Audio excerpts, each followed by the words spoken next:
numéro 3 du programme, donc l'identification et l'activation des ressources pour financer la rénovation. Alors, bien entendu, Tignes devait être présent avec nous aujourd'hui, mais pour les conditions météo qu'on a évoquées tout à l'heure, ils sont malheureusement bloqués par chez eux. Donc Marie Jameau, qui est la chargée de projet immobilier de loisirs, services, partenariat propriétaire, devait intervenir pour expliquer la manière dont ils traitent le sujet et parler notamment de surélévation et de foncier. Donc vous aurez l'honneur d'avoir Sylvain en remplacement. De Marie. Voilà, en remplacement de Marie sur ce sujet qu'on connaît bien également. Je te laisse la main, Sylvain, merci. Alors, je suis vraiment désolé d'être obligé de remplacer Marie. Marie, Tignes, confiné. Voilà, comme Val d'Isère. Donc, il y a des mesures assez extrêmes qui ont été prises compte tenu des chutes de neige hyper importantes qu'ils ont subies, enfin que toutes nos montagnes ont subies. Marie, en quelques mots aussi d'introduction, elle a été recrutée récemment. Et c'est une volonté politique de la commune d'avoir un profil en compétences en bâtiment pour faire ce travail d'assistance à maîtrise d'ouvrage, d'engager en fait l'ensemble des propriétaires, des syndics. Donc l'idée aussi, la présentation qu'on a eue sur les Bellevilles, est d'avoir une personne dédiée avec des vraies compétences en bâtiment. Et donc c'est un profil vraiment intéressant. Alors ils ont mis du temps à recruter. Il y a aussi une dimension station. Hein. Faut pouvoir vivre à l'année en station. Donc ça, c'est des problèmes récurrents que l'ensemble des acteurs économiques connaissent bien quand il faut recruter du personnel et des saisonniers. Mais là, en l'occurrence, ils ont quand même trouvé une personne assez formidable. Alors, le sujet qui devait être présenté par Tignes, et donc je vais les remplacer, c'est justement sur cette question de la surélévation et de la valorisation foncière. Alors, je le ferai forcément moins bien qu'eux, mais Tignes a engagé une stratégie de transition territoriale à horizon 2030. Ils ont engagé des réflexions dans une perspective 2050, et ils ont mis en place en fait un plan d'action à horizon 2030 avec 4 piliers, 20 objectifs et 92 actions. Et parmi les actions, il y a des actions en fait qui sont bien ciblées et qui ont été reprises. Donc Tignes, station, on a vu aussi comme les Bellevilles labellisées flocon vert. Donc on voit aussi qu'il y a des dynamiques de transition qui sont très importantes quand même dans nos destinations de montagne. On a souvent tendance à pas assez le dire. Et je tiens quand même à reconnaître et à encourager quand même ces logiques de transition qui sont clairement engagées. Et je m'excuse d'ailleurs auprès de Mountain Riders parce qu'aujourd'hui, 17 avril, il y avait un éductour flocon vert à Saint-Gervais. Donc voilà, et je me permets de le citer parce qu'il y a le logo et puis en plus on est partenaire avec Damien qui est dans le comité de labellisation flocon vert. Je reviens sur les actions, donc différentes actions, dont une en fait qui consiste à dire on va limiter à 5 hectares l'espace artificialisé. Question de l'artificialisation nette, déjà fortement engagée, ancrée, et sur la création des nouveaux lits touristiques limités à 500. Donc ça veut dire que par rapport au stock actuel, il y a un travail en fait qui a été fait, tout un travail partenarial aussi de consultation avec l'ensemble de la population, des habitants, des socioprofessionnels pour arriver en fait à ces objectifs. Et puis derrière, il y a d'autres actions sur la sensibilisation du public sur les problématiques de sobriété énergétique, notamment de ces copropriétés. Et l'action 81, c'est l'arrivée de Marie avec le recrutement d'un conseiller en rénovation énergétique. Et puis un travail qui est sur justement le plan local d'urbanisme, donc le PLU, pour favoriser justement la rénovation énergétique des bâtiments. Et les actions vont porter sur différents points. Des surélévations, elles vont être autorisées, elles vont être permises, mais dans certains secteurs uniquement et sous certaines conditions. La condition, c'est que ça doit permettre de faciliter la rénovation énergétique. Et l'objectif, derrière, c'est aussi de répondre aux objectifs de la loi Allure par rapport à ces problématiques d'artificialisation, etc.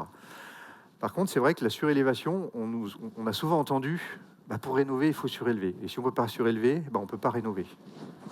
Non, enfin, il faut voir la surélévation comme ou la valorisation foncière. Ça peut être aussi un bâtiment connexe. Je ne sais pas où est Antoine dans la salle, mais ça a été, voilà, Antoine, le sujet sur la Rosière, de dire je ne surélève pas, mais j'ai une emprise foncière.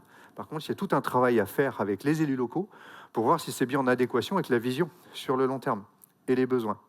Donc la surélévation ou la valorisation foncière, c'est une opportunité, mais qui doit quand même s'insérer par rapport à un besoin. Si je surélève d'un côté, je peux gêner le voisin. Enfin voilà, il y a quand même toutes ces problématiques. Et puis derrière, c'est aussi les prix de sortie. C'est que l'opération doit s'équilibrer. Donc on voit bien qu'il y a quand même une conjonction de faisceaux qui n'est pas forcément hyper simple. Donc différentes étapes clés. En 2023, il y a eu une modification du PLU avec l'introduction justement de la mixité sociale dans les extensions et surélévations. Et dans les extensions sociales, derrière, se pose la question, je surélève, c'est pour faire quoi? Est-ce que je fais de la résidence secondaire sèche, c'est-à-dire ce qui se vend le plus fort au mètre carré? Ou est-ce que j'en profite pour loger la population permanente? Ou est-ce que j'en profite pour faire de l'hébergement touristique marchand, pérenne? Ou est-ce que j'en profite aussi pour loger les saisonniers? Donc il y a quand même cette question, et il y a un ciblage des copropriétés pour lesquelles la surélévation a été jugée comme possible par rapport aux effets sur les copropriétés voisines, et par rapport même à l'identité architecturale de la destination. Donc là, si je ne me trompe pas, on doit être sur le secteur du Val-Claret. Et en 2024, il y a eu une modification donc simplifiée du PLU où il y a d'autres dispositions qui ont été prises en compte sur notamment les problématiques de stationnement des logements à usage d'habitation permanente ou saisonnière, puisque derrière, on n'est pas tout à fait sur la même logique si je viens en fait à la semaine ou si je suis habitant permanent. Différentes opérations ont été réalisées sur ce temps de travail. Les rénovations globales de copropriété à Tignes, il y en a. On est sur un rythme, et Olivier Duc, le premier adjoint en charge de la transition à Tignes, sera bien présent cet après-midi, mais en distanciel. On a pris nos dispositions, on aura une visio. Olivier et Guillaume Desrues seront en visio cet après-midi pour la table ronde numéro 1 sur les engagements politiques. Et donc, il y a des extensions aussi en surélévation qui ont été réalisées. Et il y a un questionnaire qui a été lancé en fait, à l'ensemble des propriétaires pour voir comment en fait, ils se positionnaient. Et en fait, il s'avère que moins de 1% envisagent la surélévation. Donc, vous avez d'un côté la logique de la promotion immobilière qui vient faire du démarchage dans les copropriétés, c'est ce qu'ils ont vécu, et ils se sont retrouvés heurtés en fait à des intentions de promoteurs qui n'allaient pas forcément dans la même direction que eux, leur vision de l'avenir de Tignes. Donc c'est pour ça aussi que ça les a motivés à prendre des mesures. Et quand on interroge les propriétaires directement concernés, la surélévation, derrière aussi c'est de la contrainte. Alors effectivement, les opérateurs du bâtiment pourront dire, nous on arrive à dépasser cette contrainte pour faire de la surélévation, mais en tout cas, ce sujet est finalement assez peu ressorti. Et donc, par contre, la question de la rénovation énergétique, ça, c'est un point, effectivement, qui ressort de façon assez fondamentale. Je crois que c'est terminé pour cette présentation sur Tignes. Les grands messages, en fait, à passer, c'est ambition, vision politique, un cap politique, un cadrage au niveau des documents de planification.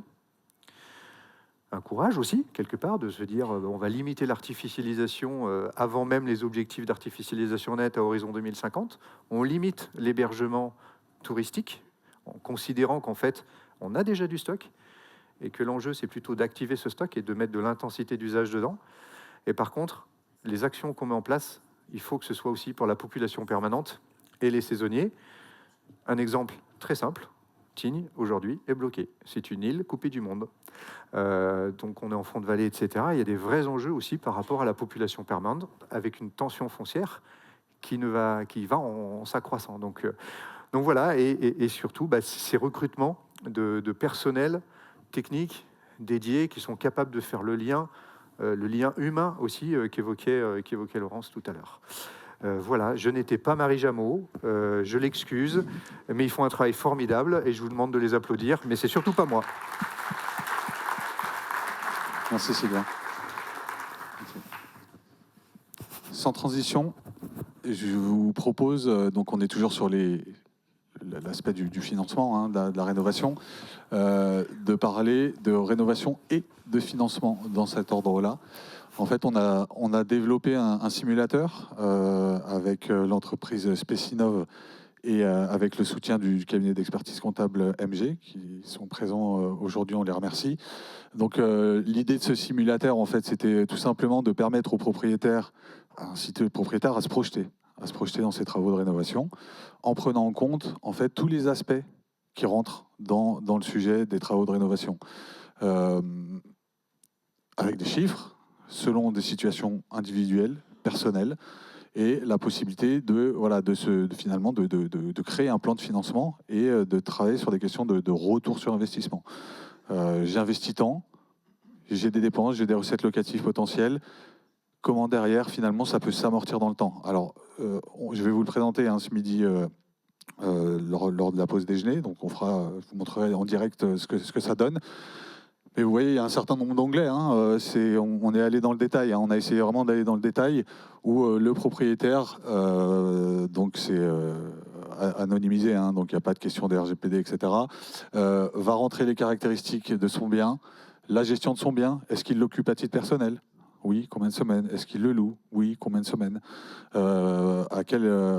Sur quel niveau de loyer? Est-ce que c'est avec des nuitées? On peut aller dans ce détail-là. Est-ce qu'il a un emprunt bancaire, potentiellement qui a été déjà réalisé il y a quelques années? Ou est-ce qu'on en a aujourd'hui? Quel impact ça a au niveau fiscal, avec la déduction des intérêts?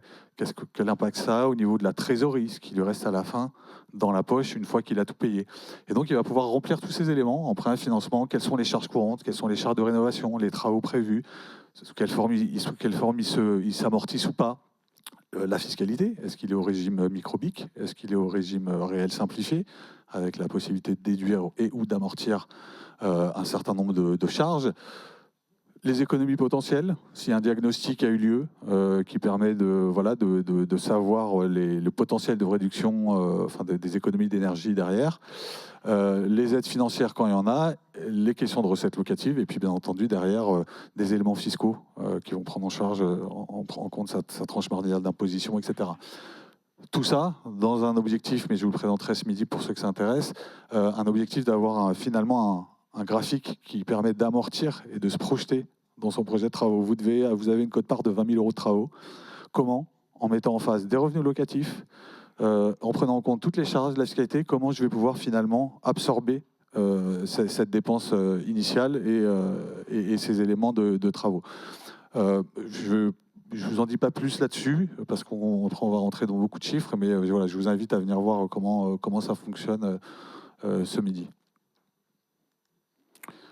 Un autre outil qu'on a développé, alors initialement à l'initiative pour le coup de Risoul, qui avait commencé à travailler sur ce sujet il y a quelques années, et on a repris dans le cadre du programme France Tourisme Ingénierie, on a repris le sujet à bras le corps avec Risoul, avec l'aide de Maître Médina, qui sera présent avec nous cet après-midi à la table ronde, on le voit indiqué en dessous, du cabinet d'avocats CDMF Avocats, donc qui est spécialisé dans les baux commerciaux. Et donc en fait, alors très rapidement, on pourra y revenir, mais à l'époque, et ça sera discuté également cet après-midi, il y avait les contrats de performance énergétique, puis il y a eu une réflexion, un travail autour des contrats de performance énergétique et ou touristique. Donc contrat de performance énergétique qui permet de financer, d'avancer des travaux de rénovation énergétique avec finalement une contrepartie qui est de récupérer une partie des gains énergétiques en euros sonnants et trébuchants, mais on en reparlera peut-être un petit peu plus tard.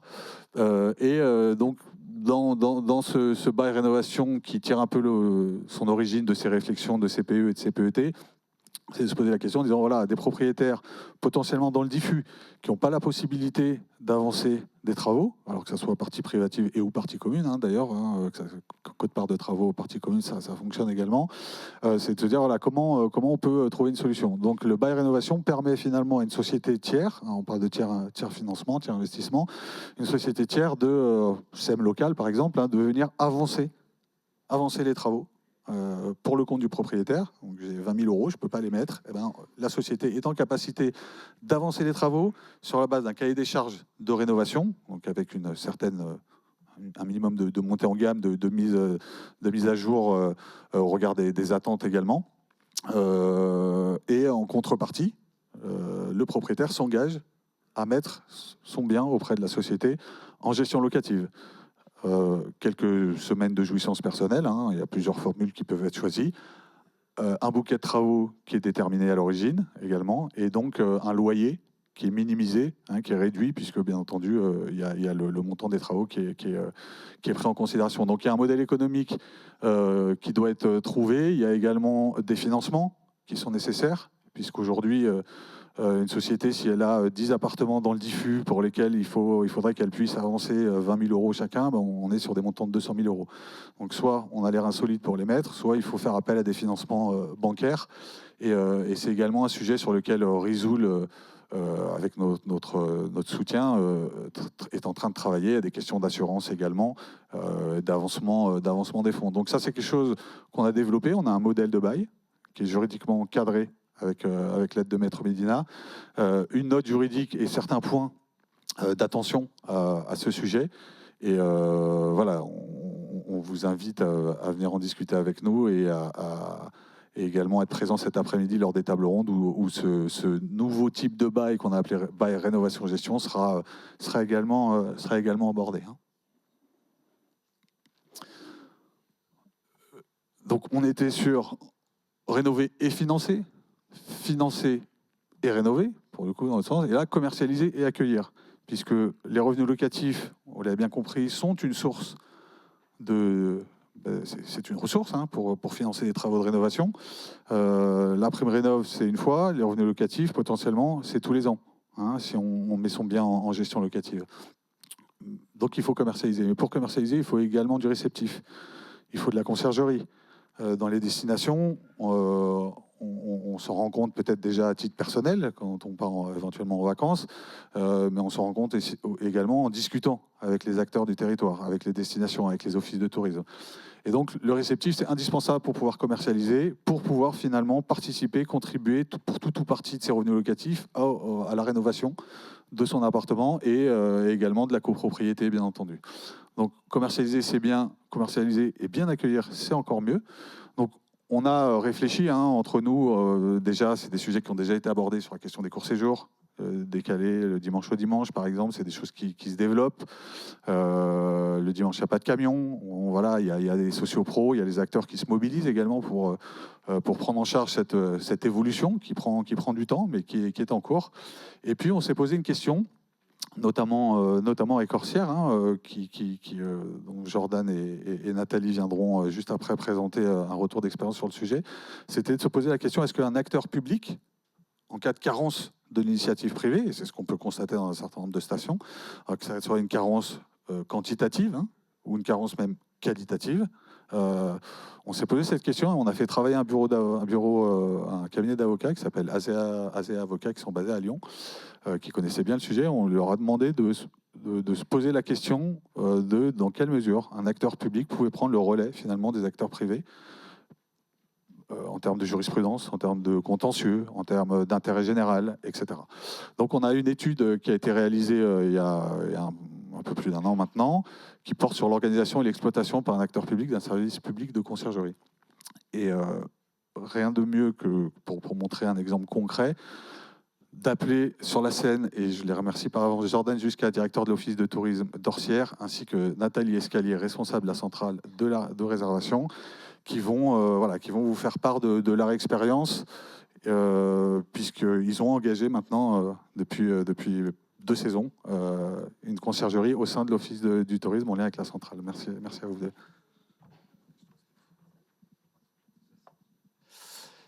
Merci, bonjour à tous. Peut-être juste un point de situation et de présentation de la station pour ceux qui ne connaissent pas.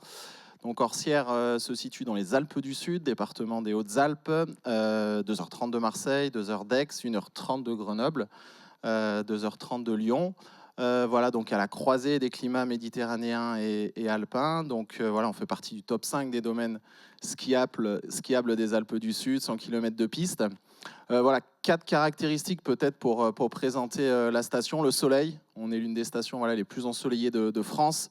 Donc c'est du ski plaisir à Orsière, mais on a une altitude. La station se situe à 1850 mètres d'altitude, voilà, ce qui nous garantit une qualité de neige indéniable. Au-delà de ça, avec un réseau de neige de culture ultra performant. Troisième caractéristique, diversité des activités. On n'a pas attendu, nous, le Covid, ni cette crise aussi écologique qui nous impose tous à nous transformer. 50 activités hors ski, un palais des sports, qu'on rénove aussi avec un gros plan de rénovation là, sur la fin de l'année. Et quatrième caractéristique, une nature aussi préservée. Donc 50% du territoire faisant partie du Parc national des Écrins.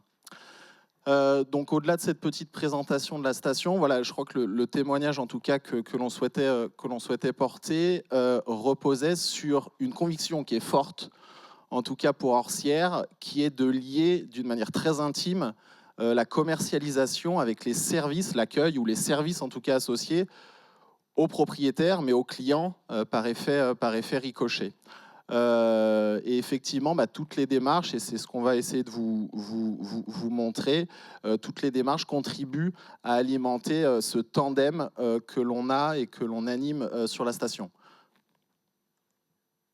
Alors, sur le slide, là, sont présentées au final l'ensemble des étapes, nous, qui constituent le parcours propriétaire sur la station. Et c'est vrai que voilà, on concentre une énergie et un effort qui est important dans l'accompagnement des propriétaires à l'échelle de la station. Et ça, avec une approche, nous, qu'on considère voilà, à 360 degrés. En tout cas, voilà, ce qui signifie, c'est qu'on cherche à l'accompagner, à générer des points de contact sur l'ensemble des étapes de ce parcours client. Donc, l'une des premières étapes, l'accompagnement dans les démarches administratives, mais ça commence même avant. L'office de tourisme, par raison d'être, est un des premiers points de contact pour un client sur une station durant son séjour touristique. Et nous, par effet ricochet, on le présente aussi comme un point de contact, un des premiers points de contact auprès d'un propriétaire ou potentiel propriétaire, parce qu'effectivement, des fois, les premiers échanges qu'on peut avoir avec lui vont tourner autour d'une accession à la propriété, d'un investissement. Et là, déjà, on ne se prive pas de lui partager notre vision du marché, notre vision du développement touristique pour effectivement essayer d'encourager cet investissement. Puis derrière, voilà, effectivement, c'est tout l'accompagnement auprès des démarches administratives, c'est la déclaration auprès de la mairie pour se déclarer en tant que meublé de tourisme, c'est le classement, bien entendu, c'est des conseils en fiscalité aussi qu'on donne auprès des propriétaires. Voilà. Deuxième étape clé, et pour nous qu'on souhaite positionner rapidement dans ce parcours propriétaire, c'est l'adhésion au club ambassadeur de la destination. Pour nous, au final, c'est créer du lien avec le propriétaire et c'est lui faire prendre conscience très rapidement qu'il va faire partie d'un club propriétaire au final ambassadeur, et qui va avoir un statut particulier, qui va au final avoir une considération importante de la station, de tous les acteurs de la station, dans toutes les démarches qu'il pourra entreprendre avec la station.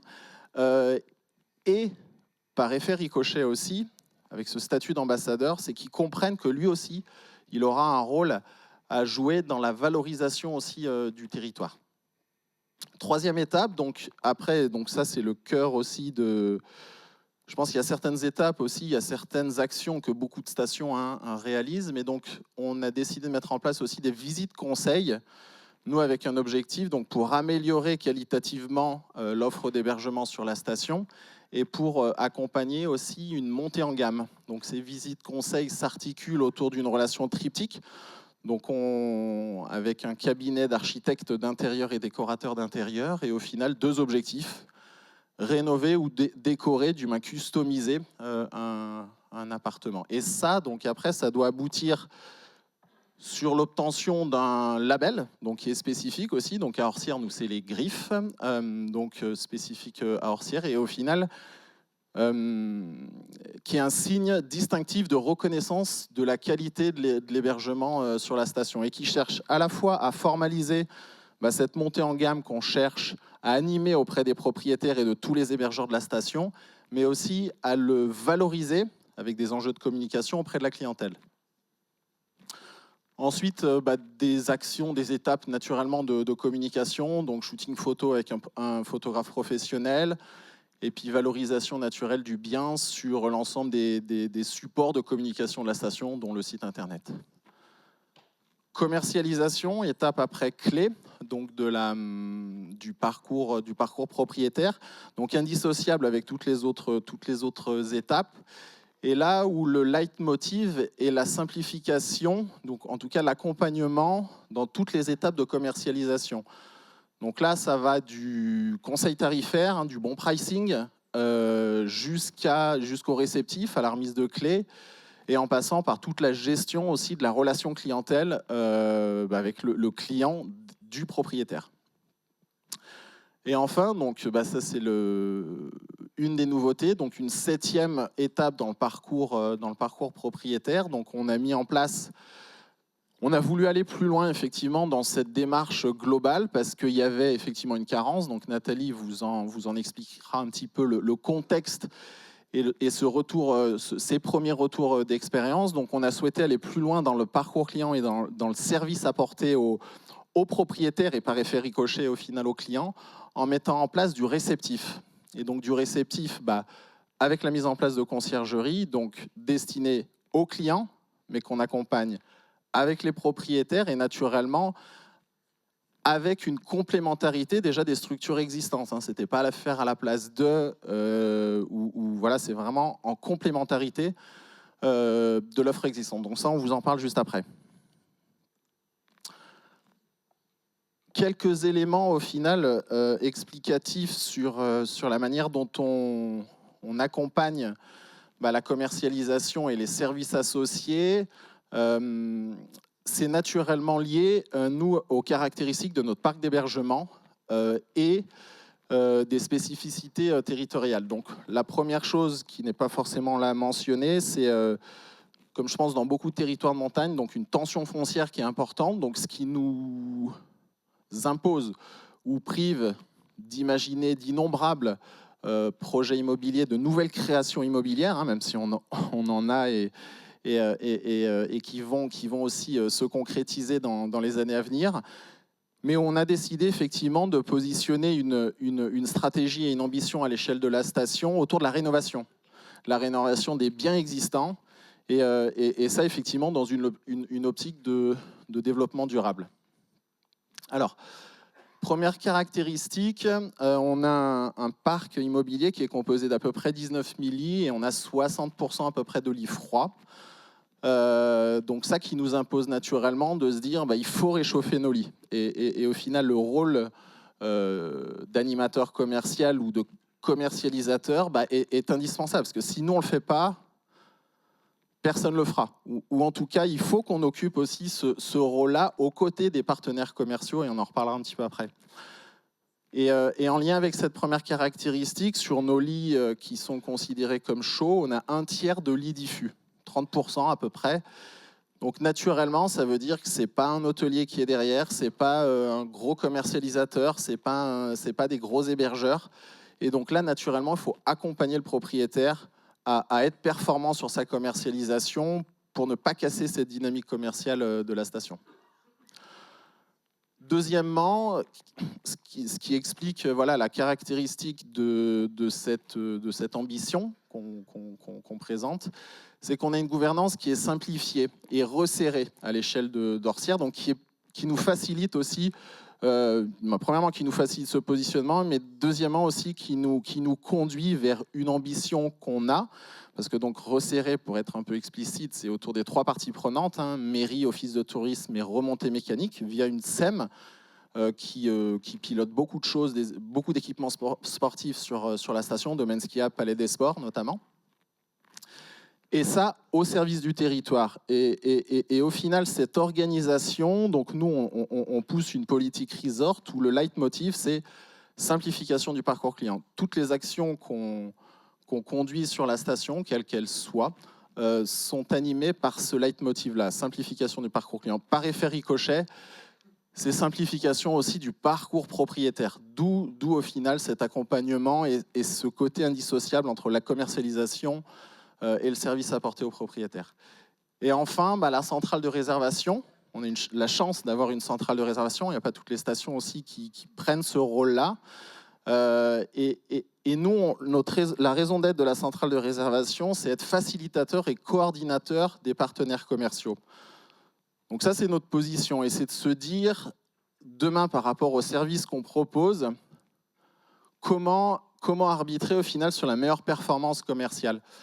Ce qui anime au quotidien nos actions, c'est comment, dans une logique donc, de toujours augmenter la fréquentation de la station, de toujours améliorer son attractivité, l'attractivité de la destination, comment créer à l'échelle de la station et auprès de tous les partenaires, donc commerciaux, l'ensemble des conditions qui vont permettre, qui ne vont pas casser cette dynamique commerciale pour commercialiser l'hébergement et l'offre touristique associée. Pour donner au final un exemple des fois sur les dilemmes qui font que au final on va arbitrer avec du service, récemment on a validé de minorer un taux de commission pour un propriétaire qui nous amène un client mais pour lequel on va gérer le réceptif, on va gérer la conciergerie. Donc là on était face à un dilemme à se dire la commercialisation et la conciergerie. Et là, on était face à un dilemme à se dire, est-ce qu'on refuse de rogner notre commission, donc au risque de perdre le client, de perdre le propriétaire, donc par effet ricochet, de ne pas proposer à son client du réceptif et derrière de générer une insatisfaction, client-propriétaire, ou à contrario, de forcer une commercialisation via la centrale de réservation, au risque là, de conserver le réceptif, mais par contre au risque de se priver d'une puissance commerciale de toutes les plateformes locatives, Airbnb, Booking, etc. Donc là, nous, le positionnement, c'était de se dire quelle est l'hybridation commerciale pour ne pas casser, de ne pas créer de rupture ni dans le parcours client, ni dans le parcours propriétaire, ni dans la dynamique commerciale de la station. Je vois qu'il faut qu'on accélère. Je laisse conclure Nathalie, du moins en tout cas expliciter le retour d'expérience qu'on a pu faire sur la conciergerie. Bonjour à tous. Comme le disait Jordan, suite au constat de carence des services de conciergerie à Orsières, il a été décidé donc, de lancer notre propre conciergerie, les Clés d'Orsières, qui a vu le jour donc, à l'automne 2023. C'est une conciergerie qui se structure encore un petit peu au quotidien, qui s'ajuste et qui ajuste aussi ses produits. Donc, on a une offre de base qu'on propose donc, à nos propriétaires, donc la remise de clés, le ménage interlocation et l'état des lieux. Et puis des prestations à la carte que le propriétaire est libre d'ajouter dans son prix de base ou alors de nous laisser proposer à ses locataires en direct. Donc la location de linge, le ménage, les lits faits, la location de matériel, notamment de puériculture. On fonctionne essentiellement avec une ressource d'intérim, ce qui explique aussi un positionnement tarifaire élevé, mais assumé parce que ça nous permet de ne pas concurrencer l'offre locale. Notre rôle, avec la casquette toujours Office du tourisme, c'est avant tout de proposer l'offre de conciergerie locale, d'aider aussi les conciergeries d'Orsières dans leurs problématiques au quotidien. Et puis, en dernier recours, sur des secteurs des fois qui sont un peu délaissés par les conciergeries, de proposer notre offre. Mais on a vraiment une relation excellente et très étroite avec les conciergeries d'Orsières. Donc voilà, tout se passe très bien. Et quand un propriétaire passe la porte de l'Office du tourisme, voilà, l'idée c'est de l'aider à commercialiser. Avec toutes les OTA, on sait que ça peut être facile aujourd'hui de commercialiser. Ce qui l'est moins, c'est d'avoir quelqu'un de confiance qui remet les clés et qui suit son bien. Donc voilà, on est là pour pallier à ces problématiques-là. Le bilan, alors je peux le dire parce que la saison est finie. Si on me l'avait demandé en février, un samedi, j'aurais dit peut-être qu'on arrête. Mais objectivement, en avril, le bilan il reste quand même positif. Il y a des contraintes logistiques qui sont conséquentes. Il faut réussir à jongler avec la conciergerie et les contraintes d'une centrale de réservation et donc de ne pas faire une conciergerie au détriment de notre rôle commercial.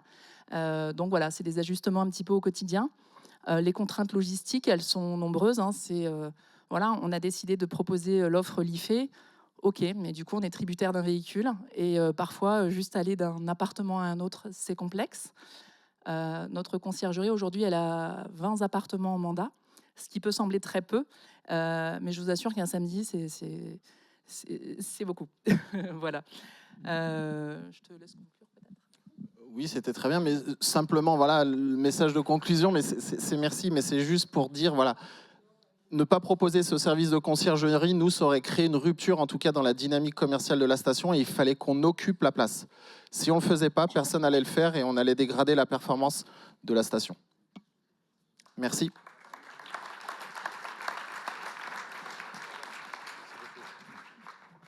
Merci beaucoup Jordan et Nathalie. Bon, bien entendu, hein, ces supports vous seront transmis une fois le colloque terminé, donc vous pourrez les reprendre tranquillement. Alors, il y avait un sujet, là, je vais appeler Nicolas Savelli, Stratorial. On l'a abordé tout à l'heure, l'analyse des retombées économiques et fiscales, comme étant un outil également, hein, une ressource pour financer la rénovation, avec des éléments de fléchage de cette création de valeur touristique à l'attention dans l'intérêt général et de la rénovation des copropriétés notamment. Très rapidement, et je donne la parole ensuite à Nicolas, l'analyse des retombées économiques et la création de valeur. L'idée, en fait, c'est qu'aujourd'hui, il y a un PIB qui est existant sur les destinations touristiques, un PIB tourisme, donc de création de valeur, avec une répartition entre les différents acteurs économiques de la station. Tout à l'heure, on parlait de fédérer, d'embarquer, effectivement, de mobiliser tous les acteurs. C'est également un sujet de mobilisation en vue à réfléchir d'un fléchage, d'une partie de ces retombées économiques vers potentiellement un fonds d'investissement local qui serait piloté localement en vue de porter des actions de rénovation, de transition et d'attractivité de la destination à court, moyen, voire même long terme. Et bien entendu, dans un cercle plutôt vertueux. Je laisserai la parole ensuite à Nicolas. Et la question se pose de la même manière sur l'analyse des retombées fiscales, puisqu'une partie non négligeable des recettes fiscales des communes supports de stations sont en provenance de l'immobilier. On a également le sujet de l'augmentation de la taxe d'habitation sur les résidences secondaires, pour celles qui ont délibéré en ce sens, entre plus 5 et plus 60%. Donc c'est une fiscalité additionnelle. Et la même question se pose, garder une bonne dynamique touristique et immobilière en travaillant sur un cercle vertueux qui prendrait en considération ces retombées économiques d'un côté et ces retombées fiscales de l'autre. Sans plus attendre, parce qu'on est un tout petit peu en retard, mais on va y arriver, ça va bien se passer, je donne la parole à Nicolas, qui va nous donner quelques éléments de détail sur cette analyse des retombées économiques et fiscales portée par Stratorial, en la personne de Nicolas Savelli, et avec Maxime Montebianco et Denis Maurer, que je salue, de G2A Consulting. Merci Nicolas. Merci Guillaume. Donc effectivement, j'ai 5 minutes pour rattraper le temps, c'est ça, sur le sujet qui paraît le plus facile de tous, finalement. Donc, en conclusion, puisqu'il faut conclure directement, les stations qui font partie du dispositif France Tourisme Ingénierie, on a calculé à la fois le chiffre d'affaires, c'est-à-dire la dépense touristique, et je prie tout le monde de bien faire la distinction entre la dépense touristique et les retombées économiques qui sont la valeur ajoutée, c'est-à-dire le PIB économique auquel on peut ajouter le PIB non économique, c'est-à-dire celui généré par la sphère publique, État, collectivité territoriale, qui n'a pas été travaillé dans ce cadre-là, mais que l'on travaille par ailleurs dans d'autres études. Donc aujourd'hui, sur les stations du dispositif de France Tourisme Ingénierie, 5 milliards de chiffre d'affaires générés par les entreprises qui ont leur siège sur les communes support des stations faisant partie du dispositif. C'est-à-dire que l'on ne prend pas en compte ici tout ce qui relève finalement des inputs en économie, c'est-à-dire les fournisseurs et également les prestataires qui sont extérieurs au territoire, dont l'ensemble des entreprises de la filière montagne. Et les retombées économiques au sens propre du terme, la valeur ajoutée produite sur ces mêmes communes, c'est de l'ordre de 2,35 milliards d'euros. Et je salue également la volonté de la délégation de montagne d'Atout France de ne pas écarter l'approche financière et fiscale des collectivités territoriales. Donc voilà, on vous a mis une représentation graphique, puisque l'intérêt de la méthode qui repose sur l'analyse des liasses fiscales des entreprises qui sont enregistrées sur le territoire, c'est de pouvoir traiter le chiffre d'affaires, mais aussi directement la valeur ajoutée, et donc de remonter les ratios avec le chiffre d'affaires lié aux remontées mécaniques, code transport dans les activités au sens de l'INSEE, et le même ratio, chiffre d'affaires ou valeur ajoutée, avec comme point d'entrée 1 euro dépensé ou produit dans le secteur de l'hébergement. Alors, évidemment, la question a été de savoir si cette approche aussi permettait de retrouver des fameux ratios qui ont été produits, notamment sur le chiffre d'affaires pour 1 euro de chiffre d'affaires de remontée mécanique ou, par ailleurs, pour 1 euro de chiffre d'affaires dépensé dans l'hébergement. La même chose a été faite donc sur la valeur ajoutée. Eh bien, vous voyez, je ne vais pas vous les relire, qu'on retrouve les ratios par cette méthode sur les 24 stations. Et pour le coup, j'ai pris le soin d'anonymiser pour cette présentation les 24 stations de façon à ne pas créer de difficultés. Je précise juste du point de vue méthodologique que les chiffres du graphique sont en euros hors taxe, mais que ceux qui sont en haut à droite ont bien été corrigés de la TVA qui s'applique dessus et différentielle selon les secteurs économiques. Il s'avère déjà qu'à travers ces 24 stations, on distingue finalement en termes de modèle économique de territoire 3 typologies de stations. Des stations de séjour, certaines aujourd'hui ont comme part pour l'hébergement 80% de la dépense touristique. 80% de la dépense touristique dans l'hébergement sur des grandes stations internationales, des stations de proximité, avec, là, pour le coup, des remontées mécaniques qui, en termes de chiffre d'affaires, pèsent plus que l'hébergement et la restauration cumulés. Là, on vise assez clairement, justement, des stations dans lesquelles la fréquentation de journée, dépendante de conditions locales, des bassins de vie de population, des clientèles locales et régionales sont essentielles, et puis des stations diversifiées, pour lesquels les ratios sont extrêmement élevés, vous les avez sur la droite du graphique, parce que le chiffre d'affaires des remontées mécaniques dans ces stations-là est finalement une petite minorité du chiffre d'affaires global, parce que l'économie d'un certain nombre de stations support du dispositif est diversifiée depuis extrêmement longtemps, diversifiée en matière de tourisme et diversifiée aussi en matière économique. Alors, si l'on veut... Zut. Hop, voilà. Alors, si l'on veut faire quelques mises en perspective, bien sûr, aujourd'hui, on est notamment sur la politique immobilière, et cette politique immobilière, elle est essentielle, elle est bien sûr structurante pour l'ensemble de l'économie de la montagne et des domaines skiables. C'est la partie émergée de l'iceberg, finalement, qui structure malgré tout les finances et la fiscalité locale, puisque les recettes réelles de fonctionnement des budgets principaux des communes support des stations de montagne sont corrélées mathématiquement de l'ordre de 85% avec le chiffre d'affaires des exploitants de remontées mécaniques. Et ce, sur un panel beaucoup plus large que le dispositif de France Tourisme Ingénierie, puisque calculé sur les 100 principales stations. Donc, on a bien une corrélation. Cette corrélation, elle se fait notamment par l'immobilier qui génère l'essentiel aujourd'hui dans notre système fiscal de la fiscalité locale perçue par le bloc communal. Et donc, de ce fait-là, on se retrouve dans une situation générale où les communes supports de stations ont une économie très spécifique, une structure financière à tout point spécifique. On l'a démontré, ça fait écho à un rapport produit par la Direction générale des entreprises de 2008, le rapport de Claire Debiasi, pour être précis, bien trop méconnu à mon goût. Et ce que l'on peut vous dire, c'est que les facteurs de multiplication qui caractérisent la spécificité des finances des communes supports de stations se sont encore très largement amplifiés par rapport à ce qui avait été calculé en 2008. Ça distinguait les communes d'une strate, les communes touristiques et les communes support de stations sur un certain nombre d'indicateurs. Donc aujourd'hui, on ne peut pas raisonner, faire des plans, développer des programmes sans s'intéresser à la spécificité des finances des communes support de stations. Mais ces finances, contrairement au discours un petit peu généraliste, qui peut intégrer éventuellement les chambres régionales des comptes, dans certains cas, ces finances s'améliorent plus vite que celles des autres communes de la strate.